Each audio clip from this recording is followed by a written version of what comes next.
Vladimir Ilich Lenin, líder de la Revolución de Octubre de 1917, es uno de los pensadores políticos peor comprendidos del siglo XX. En sus tiempos eran muchos, incluso entre sus enemigos, los que reconocían todo el alcance de sus logros intelectuales y políticos. Pero su legado se ha perdido en un mar de interpretaciones erróneas, es idolatrado pero raramente se le lee. En el centenario de la Revolución Rusa, Tariq Ali dibuja un retrato esclarecedor de Lenin.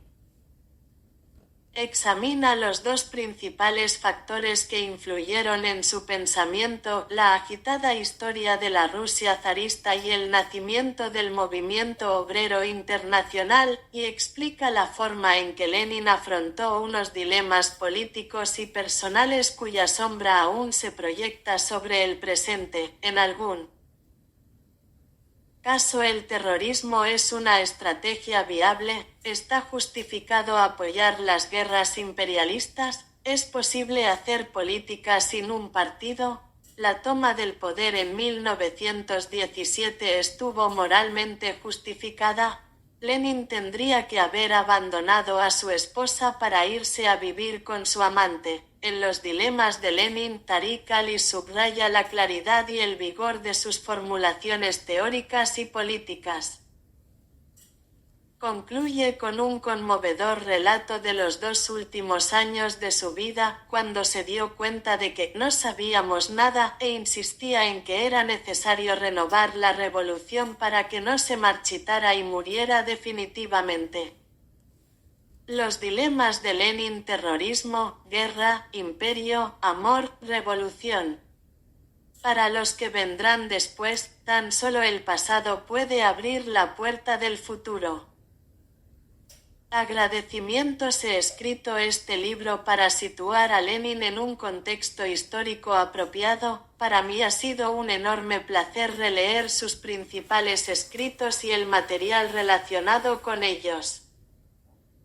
Hoy en día se leen de una forma distinta en comparación con el siglo pasado, pero conservan toda su fuerza.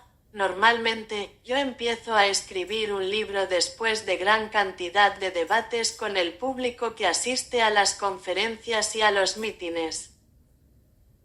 En esta ocasión, mis únicos compañeros han sido los libros, entre ellos se enumeran en el apartado de lecturas adicionales. He de destacar el extraordinario trabajo del desaparecido John Erickson, el historiador militar por excelencia, cuyos estudios sobre el ejército rojo y sus estructuras de mando entre 1917 y 1991 no tienen igual en ningún idioma. Tengo que darle las gracias a Perry Anderson por nuestras conversaciones puntuales sobre asuntos concretos, a Robin Blackburn y a Susan Watkins, mis compañeros de la redacción de la New Left Review, y a Sebastien Badien, editor de Verso, París, que, como siempre, me envió algunos textos sumamente útiles para que los asimilara. Asimismo, he de dar las gracias por leer el manuscrito y sugerirme importantes cambios y aclaraciones, a David Fernbach, camarada mío desde hace casi 50 años, y a Leo Hollis, mi editor en Verso, Londres, cuyo abuelo, Christopher Hollis, fue uno de los primeros biógrafos de Lenin que sin duda habría estado en desacuerdo con la mayo ría de mis valoraciones. Mark Martin, de Verso, Brooklyn, y Rowan Wilson y Bob Bambra, de Verso, Londres, hicieron posible una transición suave en el frente de la producción. Y muchas gracias también a Ben Maby, de Verso, Brooklyn, por preparar un primer borrador del glosario de nombres. TA. 28 de octubre de 2016. Introducción sobre Lenin. Aquí estoy, no puedo hacer otra cosa. Martín Lutero. Porque Lenin, en primer lugar, porque este año se conmemora el centenario de la última gran revolución de Europa.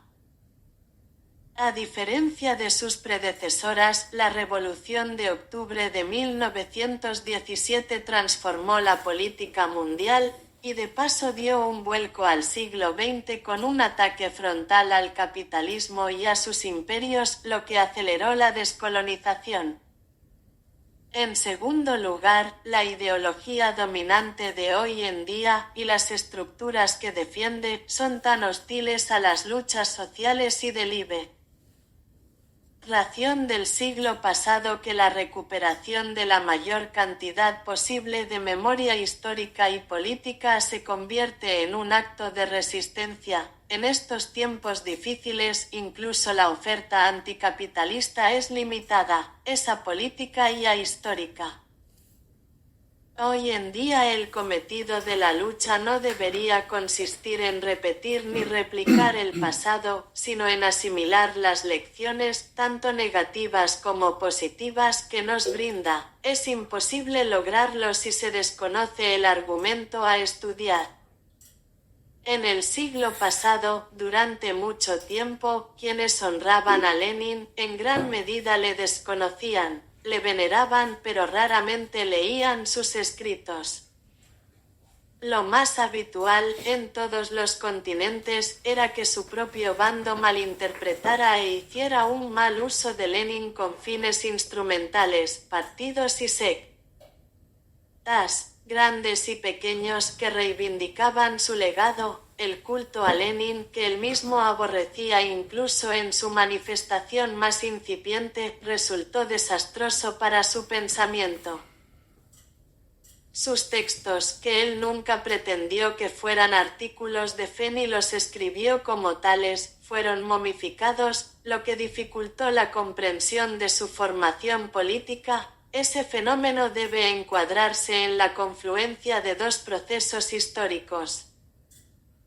Lenin fue un producto de la historia de Rusia y del movimiento obrero europeo. Ambos planteaban preguntas sobre las clases sociales y los partidos, sobre la acción y los instrumentos.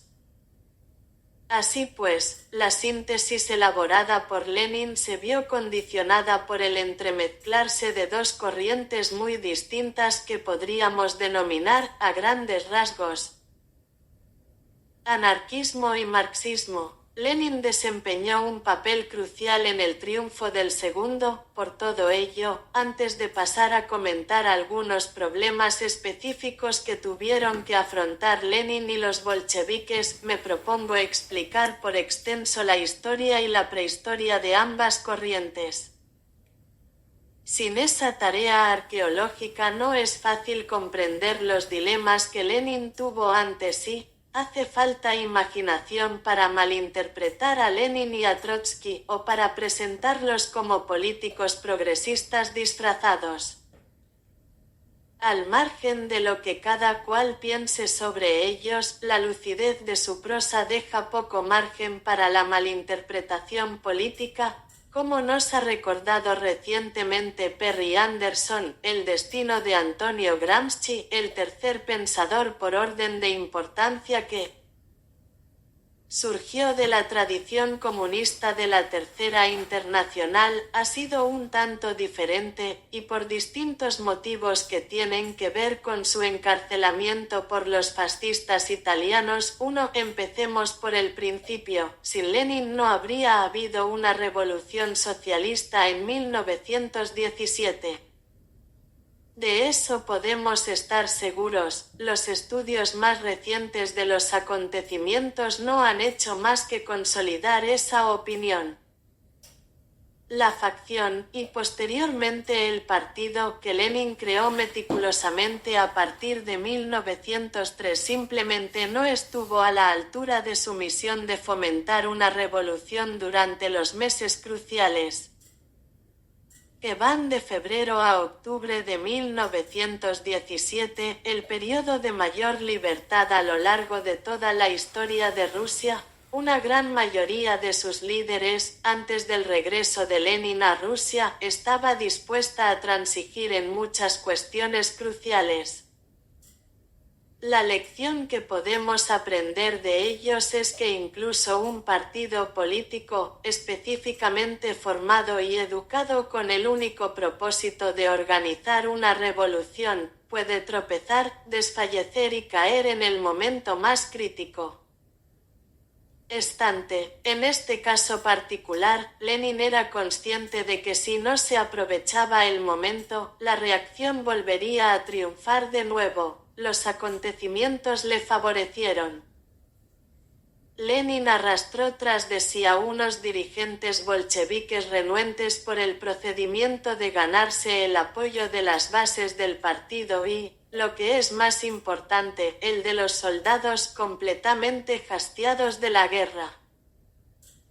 En el caso de las tropas, fueron los eslóganes de los agitadores bolcheviques del frente los que verbalizaron lo que ellos mismos pensaban y se decían unos a otros en voz baja en sus trincheras o cuando participaban en las deserciones masivas.